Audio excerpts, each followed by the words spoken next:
Hello everyone. आज हम geography series का एक नया चैप्टर स्टार्ट करते हैं, major domain of earth. Class 6 का ये चैप्टर है, चैप्टर नंबर 5। तो सबसे पहले हम इंट्रोडक्शन में देख लेते हैं। देखिए, आपको मालूम है कि अर्थ पे जो है लाइफ एग्जिस्ट करती है। अर्थ ही एक ऐसा प्लेनेट है जहां पर लाइफ एग्जिस्ट करती है, यहाँ ह्यूमन रहते हैं। तो ह्यूमन को रहने के लिए एक पर्टिकुलर लैंड चाहिए होता है, सांस लेने के लिए हवा चाहिए होता है, पानी चाहिए होता है। ठीक है, तो ये कुछ कंपोनेंट्स होते हैं जिसके बदौलत जो है वो इंसान उस प्लेनेट पे सरवाइव कर पाता है। दूसरे प्लेनेट्स पे कोई सरवाइव नहीं कर पाता है। क्यों नहीं सरवाइव कर पाता है? ये तो वो तो बहुत ज्यादा ठंडे हैं, ये तो बहुत ज्यादा गर्म है, किसी पे पानी नहीं है, किसी पे हवा नहीं है। But earth is only planet जहां पर लाइफ एग्जिस्ट करती है। तो इसी चैप्टर को हम कैरी ऑन करते हैं। Alright, so let's start. तो हमने कुछ कंपोनेंट डिवाइड कर लिए हैं, ठीक है, उसके बारे में हम डिस्कस करते हैं। तो सबसे पहला कंपोनेंट क्या है? लिथोस्फीयर है, एटमॉस्फेयर है, हाइड्रोस्फीयर है, बायोस्फीयर है। तो सबसे पहले हमने बात क्या करनी है कि लिथोस्फीयर है। लिथोस्फीयर का मतलब यानी कि एक जमीनी पार्ट, लैंड मास। ठीक है, लैंड मास का मतलब क्या होता है? जहां पर इंसान रहेगा, पानी में तो रहेगा नहीं। ठीक है, तो लिथोस्फीयर होगा, या हवा में तो रहेगा नहीं। तो लिथोस्फीयर क्या है? एक सॉलिड पोर्शन है। क्लियर? फिर नेक्स्ट पार्ट हमारा क्या है? एटमॉस्फेयर।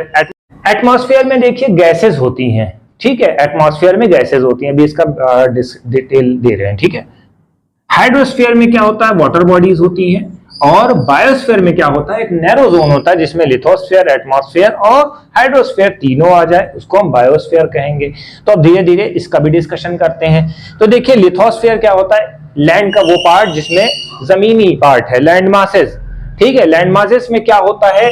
रॉक्स होंगी, मिनरल्स होंगे, ठीक है, और एक लेयर होगी सॉइल की एक लेयर होती है, अपर लेयर। ठीक है, और आपने देखा होगा कि सॉइल में बहुत से माइक्रो ऑर्गेनिज्म होते हैं, बहुत से न्यूट्रिएंट्स होते हैं, ह्यूम्स होता है। ठीक है, जैसे पत्ती टूटी, वो गिर गई जमीन में और जज्ब हो गई। ठीक है, या किसी जानवर का खून गिरा तो उसके जो डिकम्पोजर होते हैं वो उसको ले जाएंगे जमीन तक। ठीक है, तो ये चीज है, उसमें बहुत से न्यूट्रिएंट्स भी होते हैं। क्लियर? अब हम बात कर लेते हैं गैसेस की लेयर। गैसेस की लेयर क्या है? एटमॉस्फेयर से। अब हमें मालूम है कि जो एटमॉस्फेयर, उसमें डिफरेंट काइंड ऑफ गैसेस होती हैं, लाइक ऑक्सीजन है, नाइट्रोजन है, कार्बन डाइऑक्साइड है, कार्बन मोनोऑक्साइड है। ठीक है, तो सबसे ज्यादा परसेंटेज किसका होता है? आप जानते हैं, नाइट्रोजन का 78%, देन आफ्टर ऑक्सीजन। ठीक, ये चीज हो गई। हाइड्रोस्फीयर का मतलब क्या होता है? जो रिलेटेड है वाटर बॉडीज से। वाटर बॉडीज का मतलब क्या होता है? ओशियंस उसमें आ जाएंगे, रिवर्स आ जाएंगी, पॉन्ड्स आ जाएंगे। ठीक है, तो ये हमारी वाटर बॉडीज हो जाती हैं। ठीक है, वाटर बॉडीज की भी जरूरत होती है कि बिना पानी पिए इंसान सरवाइव नहीं कर पाएगा। हवा तो है मगर पानी नहीं है, तो वो भी गलत हो जाएगा इंसान के लिए। ठीक है, तो ये तीनों चारों चीजें रखी गई हैं। फिर अब इन तीनों चीजों को मिलाएंगे तो ये एक बायोस्फीयर मिलेगा। ठीक है, जिसमें पानी भी आपको मिल रहा है, एयर भी मिल रहा है, एक सराउंडिंग है, और भी जानवर वहां पर रह रहे हैं, इंसान भी रह रहा है। ठीक है, तो ये सब पॉइंट्स हमने डिस्कस करें आपसे। ठीक है, तो ये हो गया। अब हम फर्दर जो है अर्थ को हम फर्दर डिवाइड करेंगे। ये अर्थ है, ठीक है, ये अर्थ है। अर्थ को हमने दो पार्ट में डिवाइड करा, एक हमारा कॉन्टिनेंटल पार्ट है, एक हमारा ओशियानिक पार्ट है। कॉन्टिनेंटल पार्ट में क्या होता है? लैंडमास होता है, कॉन्टिनेंट जिसमें हम लोग रहते हैं। ठीक है, इंसान कहां रहेगा? जमीन पे रहेगा। कॉन्टिनेंट है, कंट्रीज है, स्टेट्स हैं। ठीक है, ये सब।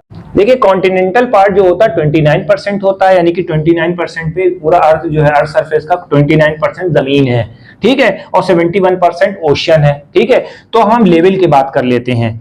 जो ओशन का लेवल होता है वो 0 होता है। ठीक है, हर जगह समतल होता है, हर जगह प्लेन होता है। राइट? तो अब अगर हमें ऊंचाई पे जाना है या डेप्थ में जाना है तो हम समुद्र से ही मेजरमेंट लेंगे, ये हमारा बेस है।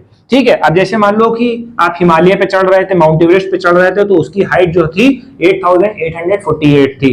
राइट? और डेप्थ है, जैसे मान लिया मेरियाना ट्रेंच है, ये पैसिफिक ओशन में पड़ता है। ठीक है, तो 11,022 इसकी डेप्थ है, यानी कि समुद्र तल से नीचे गया है। ये हमारा टॉप पे है, तो यानी कि हाईएस्ट पीक और हाईएस्ट डेप्थ। ठीक है, अब हम बात करने वाले हैं कॉन्टिनेंट के बारे में। कॉन्टिनेंट जो है हमारे 7 होते हैं, यानी कि हमने पूरे लैंड मास को 7 कॉन्टिनेंट्स में डिवाइड कर दिया है। 7 कॉन्टिनेंट कौन कौन से हैं देख लेते हैं। सबसे पहले है एशिया है, फिर यूरोप है, फिर अफ्रीका है, फिर नॉर्थ अमेरिका है, साउथ अमेरिका है, ऑस्ट्रेलिया है, ठीक है, और अंटार्कटिका है। तो इस तरह से 7 हमने ले लिए हैं, ठीक है बेटा। तो सबसे पहले हम कुछ सबको इंडिविजुअली डिटेल देते हैं, ठीक है। तो एशिया जो है सबसे लार्जेस्ट है। क्वेश्चन इस पे ऐसे बनता है, name the largest continent. Question number 1, Asia 1/3 है पूरे अर्थ का, ठीक है। और एशिया को सेपरेट कौन करता है? Ural mountain of the west. यहां पर उरल माउंटेन है, ये यहां पर इस सेगमेंट में आपका उरल माउंटेन है। तो ये भी क्वेश्चन नंबर 2 बन जाएगा आपका कि एशिया को कौन सा माउंटेन सेपरेट करता है? Ural mountain. कहां पर? वेस्ट पोर्शन पे, ठीक है। अगर हम यूरोप और एशिया को मिला देंगे तो यूरेशिया बन जाएगा। तो कुछ एशिया का पार्ट हमने डिस्कस कर लिया, ये हमारा एशिया का मैप है। फिर हम बात करते हैं यूरोप है। यूरोप क्या है? वेस्ट में, एशिया के वेस्ट में जो है यूरोप है, ठीक है। और ये किस रीजन में पाया जाता है? अंटार्कटिक सर्किल के रीजन में पाया जाता है, ठीक है। तो ये थोड़ा सा यूरोप का भी डिस्कशन है, राइट। अब हम बात करते हैं अफ्रीका के बारे में, ठीक है। Name the second largest continent. Africa ये एक ऐसा कंट्री है जो इक्वेटर पे, नॉर्दर्न हेमिस्फीयर और साउदर्न हेमिस्फीयर दोनों पे पाया जाता है, तीनों पे, ठीक है। यानी कि अगर हम इसको और डिटेल दें तो देखिए आप यहां पर क्या है? इक्वेटर है, ये हमारा समझिए ये लाइन जो है हमारी इक्वेटर है। तो यहां इक्वेटर है, ठीक है। यहां पर क्या है? ट्रॉपिक ऑफ कैंसर, यहां पर ट्रॉपिक ऑफ कैप्रिकॉर्न। तो यही एक ऐसा कॉन्टिनेंट है जहां पर ये तीनों सेगमेंट पाए जाते हैं, ऑलराइट, ये याद रखिएगा। फिर यहां पर सहारा डिजर्ट भी पाया जाएगा अफ्रीका में। और लॉन्गेस्ट रिवर के बारे में तो आप जानते ही हैं, नाइल, ठीक। तो ये अभी इतना पोर्शन है। अब हम बात करते हैं north America. North America 3rd largest continent है। पॉइंट नंबर 1, ये सेपरेट हो रहा है किससे? इस्थमस ऑफ पनामा से।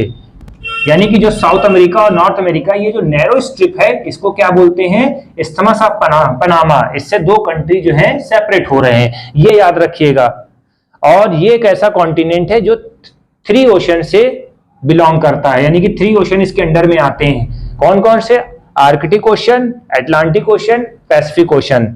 फिर हमारा नेक्स्ट सेगमेंट है साउथ अमेरिका। साउथ अमेरिका क्या है? मोस्टली साउदर्न हेमिस्फीयर में पाया जाएगा, राइट। इसमें एंडीज माउंटेन पाए जाते हैं। एंडीज माउंटेन कौन है? लॉन्गेस्ट रेंज होती है माउंटेन की, ठीक है। और अमेजॉन रिवर इसी में पाई जाती है, ठीक है। एक ये हो गया। फिर हमारा नेक्स्ट सेगमेंट है ऑस्ट्रेलिया। ऑस्ट्रेलिया के बारे में अगर आपको मालूम होना चाहिए तो सबसे स्मॉलेस्ट होता है। सारा पार्ट जो है साउदर्न हेमिस्फीयर में है और जो है ये सारी वाटर बॉडी से सराउंड है, ठीक है। एक 3 पॉइंट हमने इसको मेंशन कर रखे हैं एनसीईआरटी की बुक से, ऑलराइट। फिर हमारा अंटार्कटिका है। अब अंटार्कटिका के बारे में आप जानते हैं, ये पोर्शन जो होता है हमारा अंटार्कटिका का है। ये हमारा टोटली साउथ पोल पे पाया जाता है, ठीक है। इतनी ठंडक होने के बावजूद जो है यहाँ पर कोई नहीं रहता है, ठीक है। यहाँ ठंडक होती है, इस वजह से कोई भी यहाँ पर नहीं रहता है, सिर्फ रिसर्च टीम होती है, ठीक है। रिसर्च टीम इंडिया की कौन कौन सी रिसर्च टीम है? मैत्री है और भारती है। ये 2 रिसर्च स्टेशन है, कहां पर? अंटार्कटिका में, ठीक है। तो ये पॉइंट भी आपका हो गया। तो अभी हमने इस सेगमेंट में कॉन्टिनेंट पार्ट कवर करा है। और जो है अब हमारी वीडियो कैसी लगी इसको ज्यादा से ज्यादा शेयर करें, क्योंकि हम थोड़ा सा डिटेल स्टडी करा रहे हैं, तो इस वजह से वीडियो पार्ट में बन रही है। Thank you.